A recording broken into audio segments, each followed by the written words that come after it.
Party ఫిరాయింపుల చట్టాన్ని కాల రాసిందే బీఆర్ఎస్ అని ఎమ్మెల్యే కడియం శ్రీహరి స్పష్టం చేశారు. పార్టీలను ఎమ్మెల్యేలను బీఆర్ఎస్ విలీనం చేసుకున్నారని, ఫిరాయింపులపై మాట్లాడే అర్హత కేసీఆర్ కేటీఆర్కు లేదన్నారు. పార్టీ ఫిరాయింపులపై సుప్రీంకోర్టు ఇచ్చిన తీర్పును తాను స్వాగతిస్తున్నానని అన్నారు.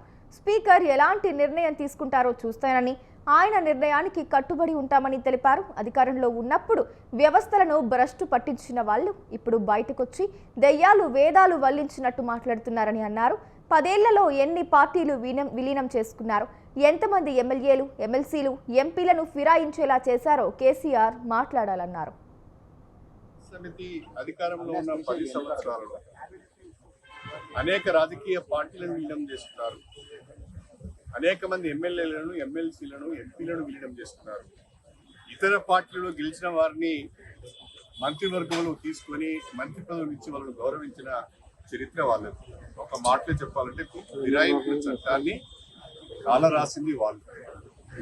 రాజ్యాంగాన్ని వ్యవస్థలను ఇప్పుడేదో సుప్రీంకోర్టు తీర్పు వచ్చింది, ఇది మా విజయం అని జబ్బులు జరుచుకుంటున్నారు. కానీ గతంలో మీరు చేసిన దుర్మార్గం ఏంటో, మీరు చేసిన విధ్వంసం ఏంటో ఒకసారి అర్థం చేసుకుని మాట్లాడితే బాగుంటుంది. ఏది ఏమైనా వాళ్ళ మాటలు పట్టించుకోకుండా సుప్రీంకోర్టు తీర్పును గౌరవిస్తాం. స్పీకర్ గారి నిర్ణయానికి కట్టుబడి ఉంటాం.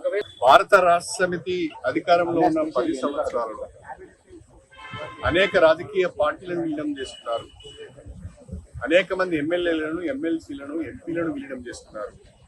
ఇతర పార్టీలలో గెలిచిన వారిని మంత్రివర్గంలో తీసుకొని మంత్రి పదవులు ఇచ్చి వాళ్ళను గౌరవించిన చరిత్ర వాళ్ళది.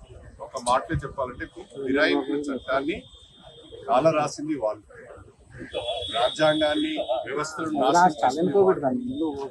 ఇప్పుడేదో సుప్రీంకోర్టు తీర్పు వచ్చింది, ఇది మా విజయం. స్పీకర్ గారు నిర్ణయం వెలువరించిన తర్వాత ఉప ఎన్నికలు అవసరం అనుకుంటే ఉప ఎన్నికలు ఎప్పుడు నిర్వహించాలనే నిర్ణయము ఎలక్షన్ కమిషన్ ఆఫ్ ఇండియా తీసుకుంటుంది.